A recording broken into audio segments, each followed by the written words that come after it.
Hayırlar. Келіңдер тақпақ айтында. Мен сендерге сыйлық берем. Аяз ата, сіз қайдан келдіңіз? Ана таудан келдім. Қар жауып жатқан. Тауда не істеп жүрсіз? Тауда не істейсіз осы? Жаз бойы жатасыз тауда?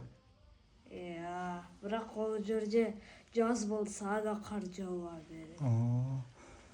Енді не үшін келдіңіз мына жаққа? Қыдырып келдіңіз ба? Сендерге сыйлық беру үшін. Сыйлық. Мерекемен құттықтау үшін.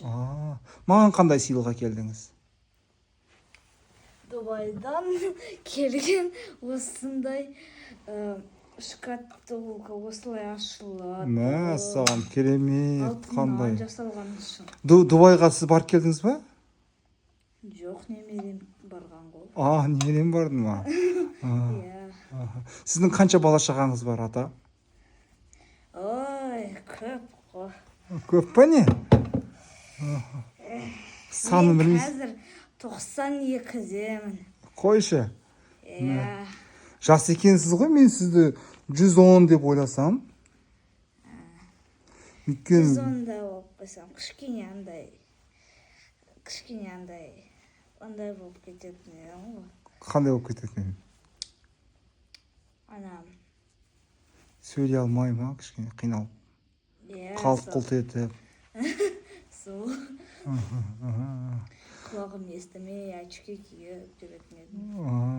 Жаспын ғой, Қазір жас. Көзіңіз жақсы көре ма, Аяз ата? Мен денсаулығым өте жақсы. Кемпіріңіз қайда, Аяз ата? Кемпір? Ой, Снегурушка ма? Снегурушка ма? Ақшақар ма? Үйде ма? Ауырып қалған ғой. Сөйтіп жатыр. Солай ма? Өз-өзіне қарай алады. Уайымдамай қойыңдар. Жақсы. Жарайды, Аяз ата, онда. Мен қайттым онда, кеттім.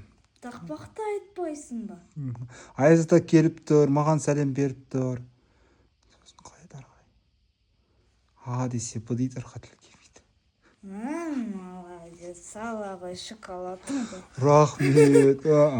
Бірінші рет осы сыйлық алып тұрмын Аяз атадан. Бала кезімде дұрыс сыйлық бермейді, кәмпит қана беретін ше. Күшті сыйлықты бірінші рет алып тұрмын. Рахмет сізге, Аяз ата. Дубайдан келген сыйлық дейді. Сау бол, жаным.